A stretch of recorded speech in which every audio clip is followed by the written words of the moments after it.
Caro Point. Nobody I spoke to could tell me what the name referred to.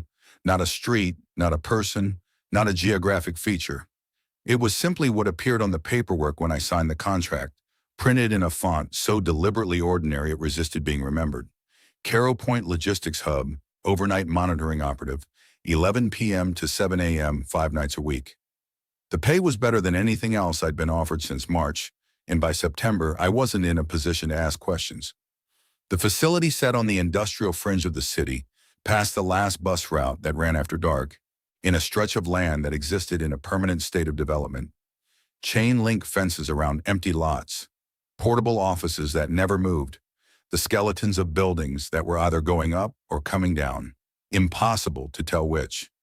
Caro Point was the only structure that looked finished. 3 stories of concrete and steel cladding, no exterior signage except a unit number stenciled beside the loading dock. The windows on the upper floors were frosted. I never learned why. The parking lot held 60 spaces. I never saw more than 2 cars, mine and the one belonging to whoever I was relieving. My first night was a Thursday. I arrived 20 minutes early because I didn't know what the traffic would be like, and discovered there was no traffic at all. The road was empty in both directions. I sat in my car watching the dashboard clock until 10:47, then walked to the entrance. The air smelled like cold concrete and something faintly chemical, the way hardware stores smell in winter. The door was heavy institutional steel, push bar inside, key card reader outside. My badge worked on the first try and the door opened with a soft pneumatic sigh that sounded for just a moment like an exhale. The man I was replacing was named Davies. He told me this without offering his hand, already pulling on his jacket when I stepped inside. Perhaps 50, compact, with a face that looked like it had been tired for years. He pointed to the desk, to the monitors, to the laminated sheet pinned to the corkboard behind the chair. "Read that," he said. "Do what it says. Don't improvise." I asked if there was a training period. He paused with one arm in his jacket and looked at me with an expression I couldn't quite place. Not unkind, but patient in the way you're patient with someone who's asked a question you don't enjoy answering. "The sheet covers everything. You won't need to go above the ground floor. You won't need to go outside once you're in. Just follow the procedures. It's a quiet site." He left. I heard his car start. Then it was just me. The monitoring station was a small room off the main corridor. A swivel chair, a bank of 8 CCTV monitors, a landline telephone, a digital clock mounted to the wall, and a logbook, actual spiral-bound paper, the kind you'd find in a stationery shop. The monitors showed grainy feeds from fixed cameras, the loading dock, both ends of the main corridor, both stairwells, the parking lot, and 2 rooms I couldn't identify. Large open spaces with concrete floors and fluorescent lighting that gave everything a flat, shadowless quality. One room had rows of metal shelving. The other was empty. Both were perfectly still. I sat down and read the laminated sheet. It was titled Nightly Monitoring Procedures, Caro Point, and had the feel of something typed years ago and reprinted without revision. Small font, narrow margins, language so dry it resisted being memorized. But I read it carefully. I read it the way you read anything when you're alone in an unfamiliar building, and the silence is so complete you can hear the fluorescent tubes cycling at a frequency just below a hum. Rule 1. Complete a visual check of all ground floor monitors every 30 minutes. Note the time of each check in the logbook. Mark any irregularities. Rule 2. The front entrance must remain locked from 11:15 p.m. until 6:45 a.m. Do not open it for any reason. If someone requests entry, note the time and description in the logbook, but do not open the door. Rule 3. If the feed on monitor 6 goes dark, wait 90 seconds. If it does not restore, switch to the auxiliary input using the toggle on the rear panel. Do not leave the monitoring station to investigate the corresponding area in person. I glanced at monitor 6. It showed the room with the metal shelving, stable image, even lighting. I checked the back of the monitor and found the toggle. A small metal tab marked AUX, reasonable instruction. Equipment fails, feeds drop, there's always a backup. The specificity, 90 seconds, not 60, not 2 minutes, felt like the product of experience. Some previous incident codified into procedure. That's what procedures are for. Rule 4. At 2 a.m., the ventilation system will cycle. This is normal. It will last approximately 4 minutes. During this time, the ambient noise level will increase. Do not adjust the volume on the monitors. Do not leave the station. Rule 5. If the telephone rings, answer it. You will hear a recorded message confirming system status. No response is required. Log the time of the call. Rule 6. Between 3 a.m. and 4 a.m., do not review footage from previous hours. Leave feeds only during this window. That one I read twice. Not you don't need to review, but do not review. A prohibition, not a suggestion. I assumed a technical reason, some automated backup process that ran during that hour, translated into a rule because it was easier than explaining the architecture to every new hire. Rule 7 was printed slightly apart from the others, as though added later. Trust the log. If your memory of an event differs from what is recorded, defer to the record. Fatigue and low-light environments are known to affect perception. The log is the official account.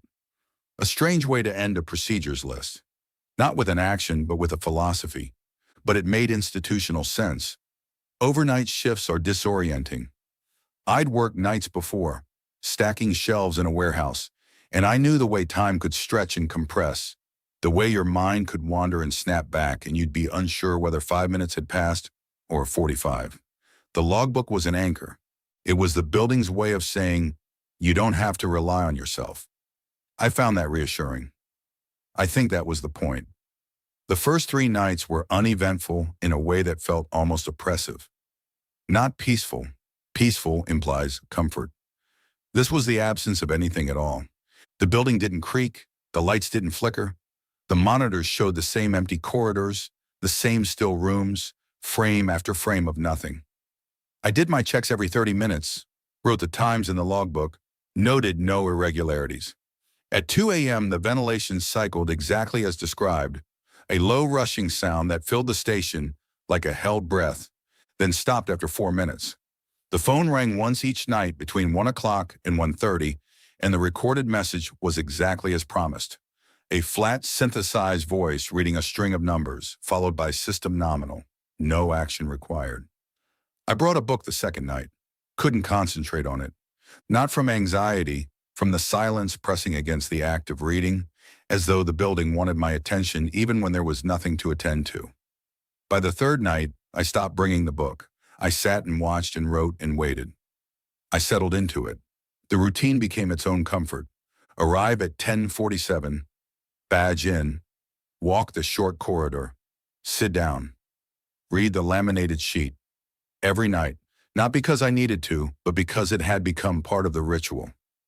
Begin the shift. The rules were simple, consistent, complete. They told me what to do at every point. There were no ambiguities, no decisions requiring judgment. I did what the sheet said, and the night passed, and I went home. On the 5th night at 12:30 a.m., I noticed that the image on monitor 4, the east stairwell, looked different. Not dramatically. Same framing, concrete stairs descending to a landing, metal handrail, fire door at the bottom. But the lighting was warmer. The stairs had a faint amber cast, as though someone had replaced a fluorescent tube with an incandescent one. It hadn't been there at midnight. I studied it for a full minute. Checked the other monitors, unchanged. Looked back at monitor 4. Still amber. I debated whether to log it. The procedures said to mark irregularities. But a slight color shift. Was that irregular or just a bulb aging? I'd seen it in the warehouse.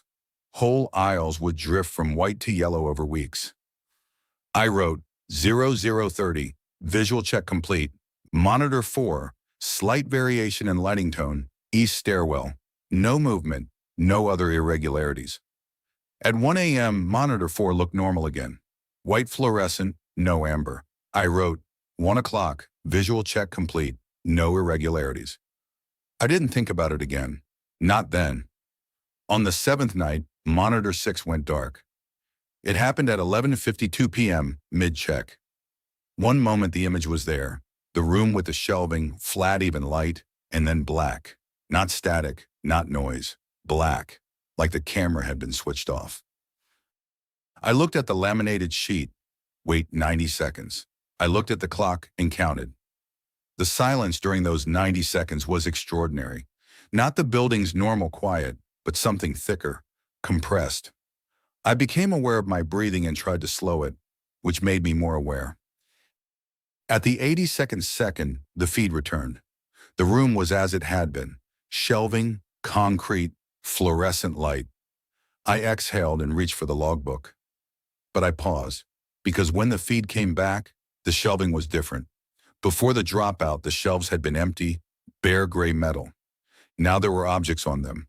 Small, dark, uniformly spaced. The resolution was too low to identify them. Boxes maybe, binders, something. But they hadn't been there 52 minutes earlier at 1100 when I checked and the shelves were bare. I looked at the screen for a long time.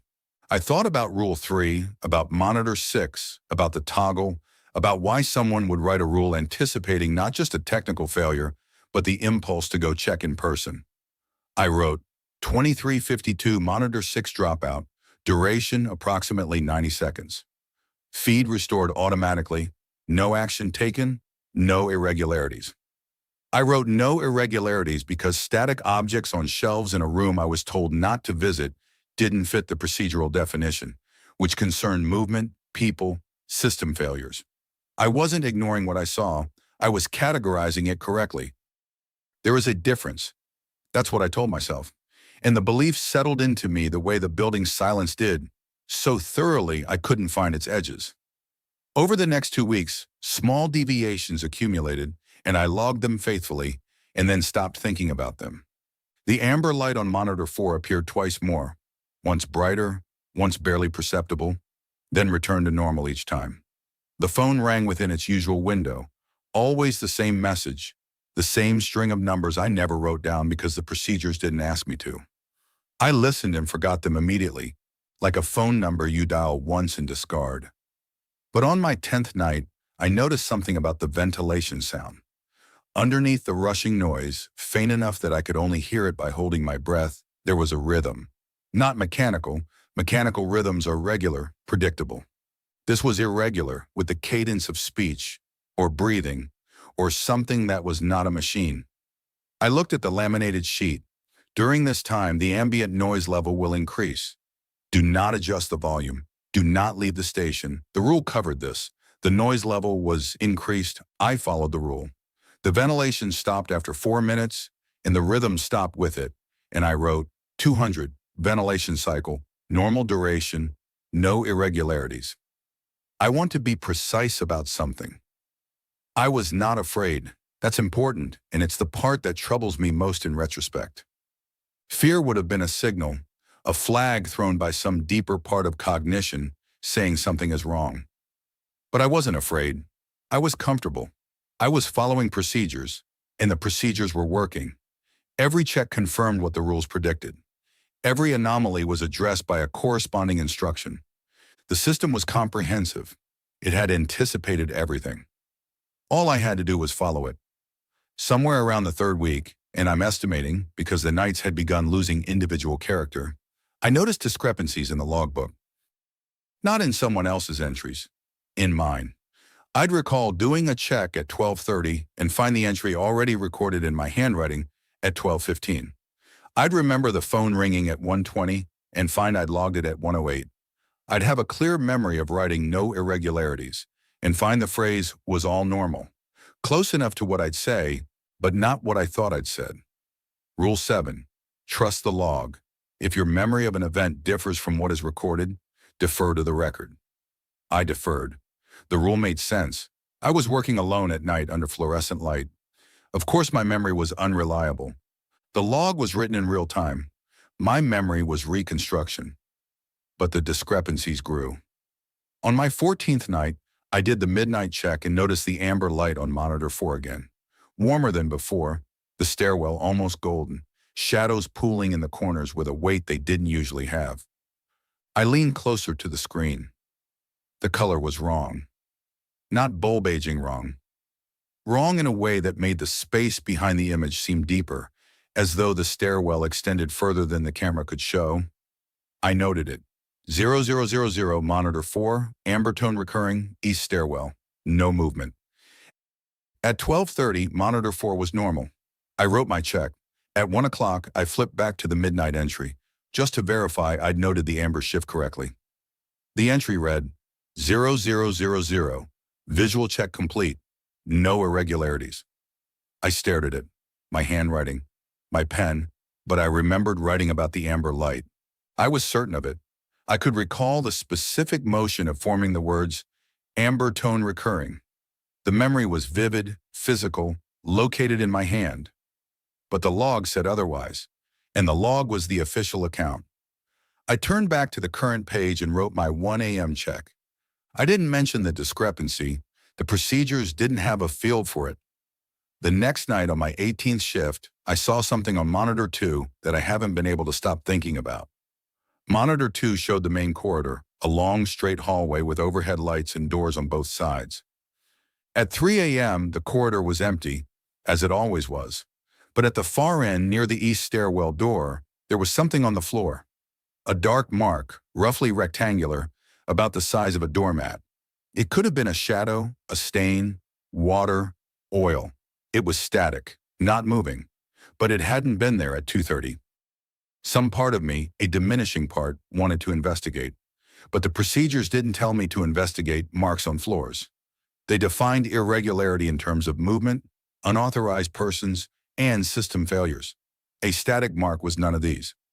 I wrote 300, visual check complete, no irregularities. At 3:30, the mark was gone. I wrote 3:30, visual check complete, no irregularities. Both entries were true according to the system, and the system was the only framework I had. Around this time, I started paying closer attention to the day shift coordinator. Harmon was his name, mid-40s, medium build, thinning hair, navy polo shirt that might have been the same one every day, or might have been several identical copies. He arrived at 7 o'clock, said good morning, took the logbook, nodded. He never read the log in front of me. He'd pick it up, close it, tuck it under his arm. Sometimes he glanced at the last entry, but never flipped back through the night. I thought this was trust, professional respect. That felt good. Then one evening, arriving at 10:47, I sat in my car and looked at the building. The lot was empty except for my car and the outgoing guard's sedan. Concrete, steel cladding, frosted windows on the upper floors. And I realized I had never seen the upper floors. Not on the monitors, not in person, not referenced in any document. The CCTV covered the ground floor only. 2 entire stories existed above me, behind frosted glass, and I had no idea what was in them. The procedures didn't mention them. The rules told me I wouldn't need to go up, and I hadn't, and I'd never questioned why. I tried to think about what might be behind those windows. The questions started to form and then dissolved, like a word on the tip of your tongue retreating the harder you reach for it. I knew the floors existed. I could see them, but they occupied a dead zone in my awareness. Inert, sealed, as inaccessible as a room behind a locked door for which no key had ever been made. I went inside. I read the sheet. I began my shift. What I'm about to describe happened over a period that the logbook says was 2 weeks, though my internal sense of time disagrees. But my internal sense has become unreliable in ways that concern me less than they should. Days pass without distinguishing themselves. I sleep during daylight, flat, dreamless intervals. I eat but couldn't tell you what. I drive to work and home on autopilot, arriving at either end with no memory of the route. This is normal. The brain conserves resources by automating repetitive tasks. The less novelty, the fewer distinct memories. My environment had almost no novelty. I was adapting, and adaptation sometimes looks like erosion from the outside. On a night the log calls Tuesday, the 23rd shift, I found an entry at 1 a.m. that I had no memory of writing. 1 o'clock, visual check complete, monitor 7, movement in parking lot, southeast quadrant, single vehicle arriving, headlights off, stop near loading dock, no occupant exit observed, continued monitoring. I felt a flicker of activation, not alarm but a jolt of attention, like hearing your name in a crowd. I looked at monitor 7. The parking lot was empty, My car, usual space. Nothing near the loading dock. The southeast quadrant was bare concrete under sodium lights. I looked at the entry again. My handwriting, my pen. The procedures were clear. The log is the official account. If the log said a vehicle had arrived, a vehicle had arrived. If the lot was now empty, the vehicle had left. The fact that I couldn't remember writing the entry was fatigue, low light conditions. As the procedures had warned, I wrote 1:30 visual check, parking lot clear, no irregularities. And I moved on. The rules gave me permission to move on, and moving on was easier than staying with the knowledge that either I'd written something I couldn't remember or something had been written by another hand. Both possibilities led to places the procedures didn't map, so I didn't go there. This is where I need to tell you about what felt at the time like a turning point, but in the wrong direction. A moment when the ground seemed solid again, when I could almost believe my unease was baseless. It was a Friday, and I know because Harmon mentioned the weekend, something he'd never done. He said, "Got any plans?" And I said I didn't. And he smiled, genuinely, I think, and said, "You're doing good work, clean logs, no incidents. Management's happy." He patted the logbook the way you'd pat a reliable dog. "This is exactly what we need. Someone who follows the procedures." That night, everything ran perfectly. Clean checks. Monitor 6 didn't drop. Monitor 4 was stable. The ventilation cycled at 2 o'clock, 4 minutes, no hidden rhythm, just mechanical rushing. The phone rang at 1:17, system nominal. The corridor was empty. The parking lot was empty. The logbook filled with a neat column of unremarkable entries. At 4 a.m., I felt something I hadn't felt in weeks. Boredom. Real boredom. Not the hollow numbness that had been impersonating it. A genuine desire for something to happen. A restlessness that implied I still had the capacity to want, expect, to be present. Being bored meant I was fine. Being bored meant the building was boring. Being bored meant none of the half-noticed things amounted to anything. I finished the shift feeling almost euphoric. Drove home with the windows down, slept well. Didn't think about Caro Point for 2 full days. Monday night I returned. Same building, same procedures, same laminated sheet. Except the laminated sheet had changed. Not dramatically. If you'd shown me both versions side by side, you might not have caught it. But I'd read the sheet every night for 6 weeks. The text was imprinted in me like a prayer you recite daily. I recognized the shape of the words before I processed their meaning. Rule 3, Monitor 6, now ended differently. The original said, "Do not leave the monitoring station to investigate the corresponding area in person." That sentence was gone. In its place, "Do not attempt to correlate the auxiliary feed with previous recordings." New, unmistakably new. I checked the other rules. 4, unchanged. 5, unchanged. Rule 6 now included an additional sentence. If footage appears to be playing without your input, do not observe the playback display. And Rule 7, trust the log, was expanded. Trust the log. If your memory of an event differs from what is recorded, defer to the record. Fatigue in low-light environments are known to affect perception. Do not discuss discrepancies with day shift personnel. The log is the official account. Do not discuss discrepancies with day shift personnel. 3 days ago, Harmon had told me I was doing good work. Clean logs, no incidents. And now the procedures were explicitly forbidding me from talking to him about the things that had been nagging at me for weeks. I should have been alarmed. I should have taken the sheet, walked out, driven home, called anyone who could tell me whether this sounded normal. But I didn't.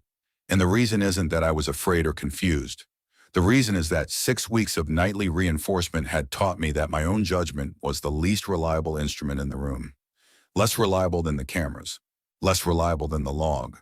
Less reliable than the laminated sheet, written by people who knew the building, who'd anticipated every scenario I'd encountered. If the sheet changed, it changed for a reason. Updated, improved, a sign of a well-managed system. Only a poorly managed system stays the same forever. I sat down, I did my first check, I wrote in the log. Over the following nights, the corridor bothered me. The main corridor, 40 meters long, doors on both sides, most closed. I walked it every shift from the entrance to the monitoring station, roughly 15 meters. I had never opened any of the doors. The procedures didn't tell me to open doors.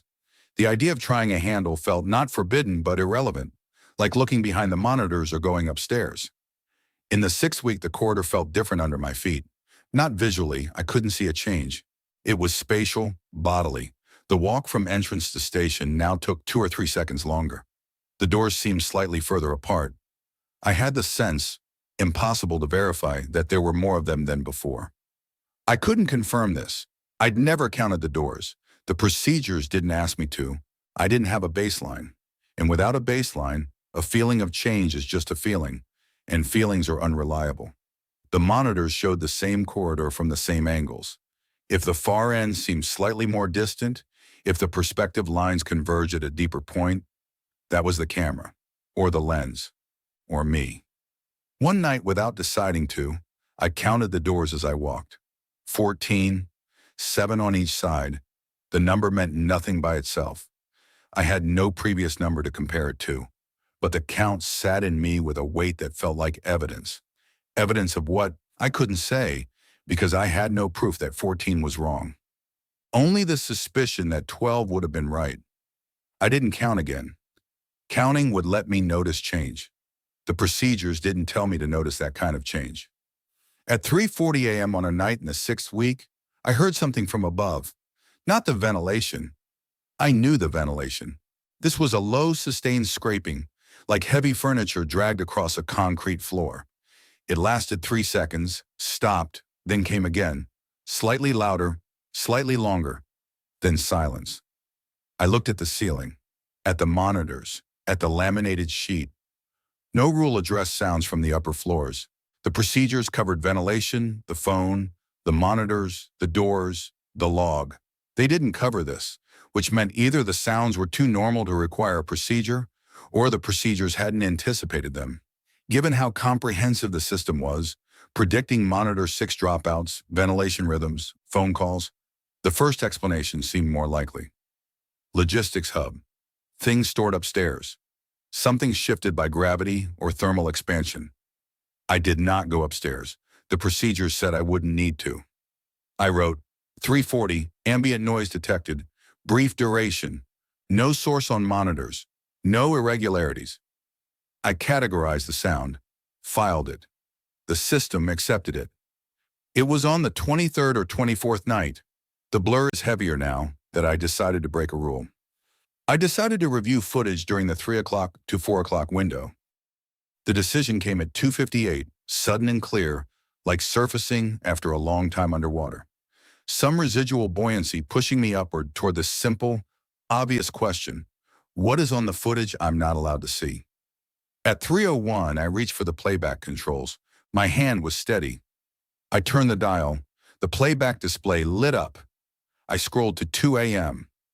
The footage showed the monitoring station. Not one of the standard feeds. This was from a camera angle I'd never seen. Inside the room, pointed at the desk, the chair, the monitors, filming the place where I sat from somewhere behind me and above. A camera I hadn't noticed, mounted in a corner of the room I'd apparently never looked at carefully enough. In the chair, at timestamp 2 hours, 0 minutes, 14 seconds, the figure, me, sat as the ventilation began. I could see the slight stiffening, the head tilt, then relaxation, then stillness. And then the door opened. The monitoring station door was behind my chair, in a blind spot I couldn't see from the desk. On the footage, it swung inward, slowly, steadily, without force. Through the open doorway, the corridor was visible, dimly lit. Standing in the corridor were figures. Not one, several, 3 at minimum, possibly 4, spaced at even intervals along the hallway. They were facing the open door, facing the station, facing the back of the chair where I sat writing in the log. They were not shadows. They were dimensional. They occupied space. They stood the way people stand when they're waiting for something, patient, composed, unhurried.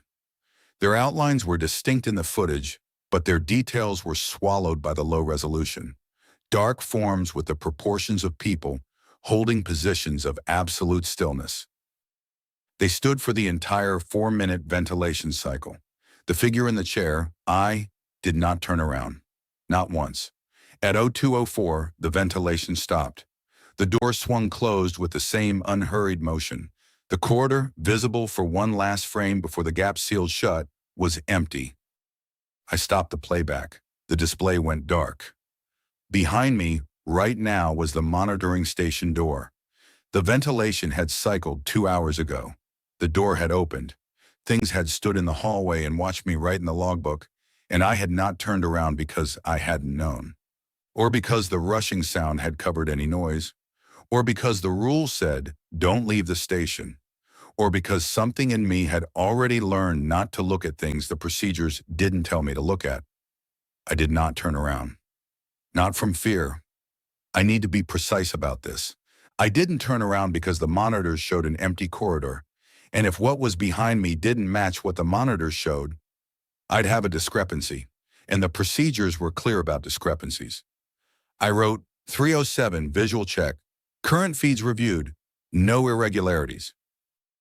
I didn't note the playback. Logging the review would mean logging the violation. The system didn't have a field for self-reported rule breaks. I'd broken the rule and learned something, and the thing I learned was so incompatible with the system that the system couldn't hold it. So I set it down. I let it sink. The water closed over it. I was under again. The next night, the laminated sheet had a new rule. An 8th rule, printed below the 7th in the same font, same margins, as though it had always been there. Rule 8, do not turn around during the ventilation cycle. I read it and felt nothing. Not surprise, not vindication, not fear. The rule made sense. Of course you shouldn't turn around during the ventilation cycle. The noise would be disorienting. You might lose your place in the check sequence. You might see something unrelated to your duties. The rule was practical, protective. The rule, like all the rules, existed to help me do my job. Let me describe what my days are like now. But I find there's nothing to describe. I wake, I eat something, I sit, I wait for the shift. The waiting doesn't feel like waiting. It feels like dead air between transmissions. My apartment is quiet. No television, no music, no calls. I had people I used to call, a brother, some friends from before, a woman I'd been seeing, but at some point the calls stopped, and I can't determine whether I stopped making them or they stopped answering. The distinction doesn't seem important. What's important is the shift. I've started looking forward to the building, not anticipation of pleasure, something closer to the pull you feel toward a room where the temperature is controlled, the lighting is consistent, and every required action is specified in advance. Inside the system, everything is clear. Outside the system, every decision, what to eat, when to sleep, what to think about, feels effortful, uncertain, exposed. Inside the building, the decisions are made for me. I am relieved of the burden of being a person who has to figure things out. I can see how this sounds. I can map the shape of what someone else would say, that I've become dependent, that the system has replaced my judgment, that I'm not an employee anymore, but a function, an input-output device generating checks and log entries, never asking what the checks are for, or who reads the log, or what occupies the rooms I don't visit, or the floors I can't think about. But seeing the shape of a concern is not the same as feeling it. From the inside, everything is fine. The procedures are clear. The log is complete. The gap between knowing something is wrong and feeling that it's wrong has gotten very wide. I can stand on one side and see the other, describe what's there, but I can't cross. Not because something blocks me. There's no wall. It's more like a distance that widens the more I look at it, so that the act of trying to bridge it pushes the sides apart. The following events I can only relay as isolated moments, because that's how they exist in my memory, separated by gaps I can't account for. The phone rings at 1:14 a.m. I answer. The recorded voice reads the numbers.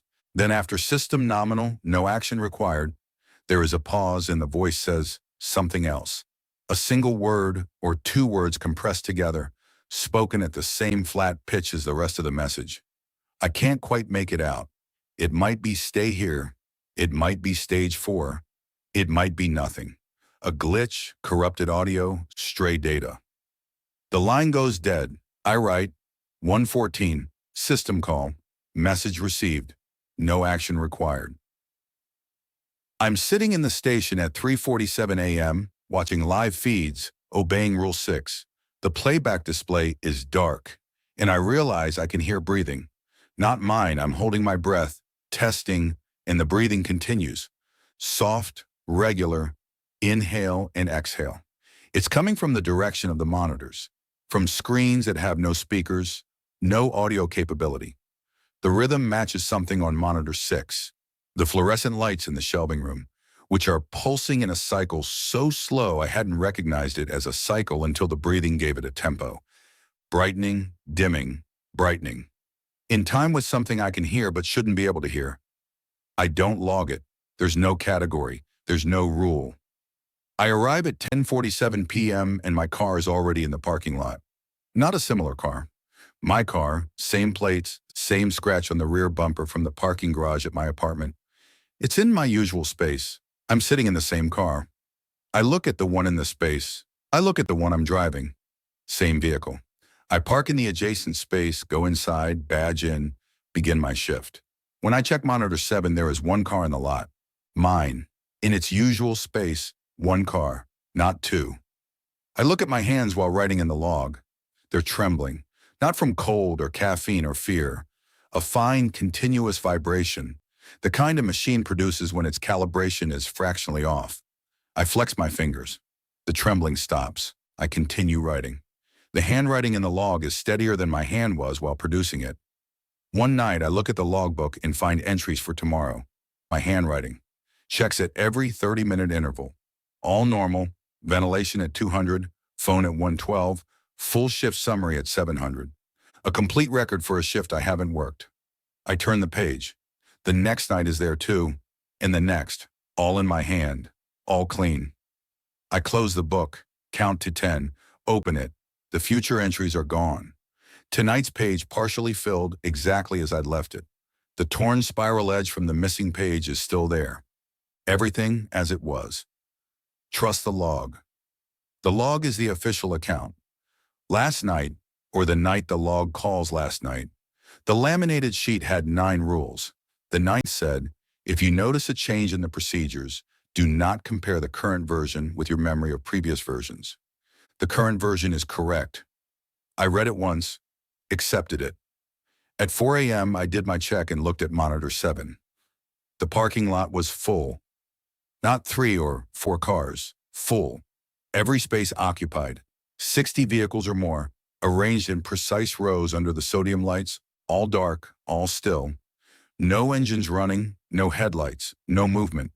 60 cars in a lot that had never held more than 2, and I didn't know when they'd arrived, and I didn't know how I'd missed it. Whether they'd come all at once or accumulated over hours while I ran my checks and wrote my entries, and watched the same monitors that should have shown me exactly this. I looked at the logbook. There was an entry at midnight in my handwriting that I did not remember producing. 0000. Shift change complete. All personnel accounted for. Full building occupancy confirmed. Standard monitoring continues. I read it 3 times. Each word was clear. Each letter was mine. Full building occupancy. All personnel accounted for. I looked at the monitors. Monitor 2 showed the corridor, empty. Monitor 3 showed the west stairwell, empty. Monitor 4 showed the east stairwell, normal light, no figures, no amber cast. Monitor 5, Monitor 6, the loading dock, all empty, all still. Every interior camera showed an empty building, but Monitor 7 showed a parking lot jammed with vehicles belonging to people who were, according to the log I'd apparently written, already inside. Accounted for. Somewhere in the building, on the ground floor behind the doors I'd never opened, or in the stairwells between the frames the cameras showed, or on the upper floors behind frosted glass in rooms I couldn't think about. There were people. Or there were things the log called personnel. And they had arrived while I watched, or while I didn't watch, or while I watched and the watching didn't register, and the log had recorded their presence in my handwriting, and the procedures had covered this, had always covered this, and I had followed the procedures, and the procedures were clear. I did the 4:30 check, all monitors nominal. I did the 5 o'clock check, all monitors nominal. At 7 o'clock, Harmon arrived.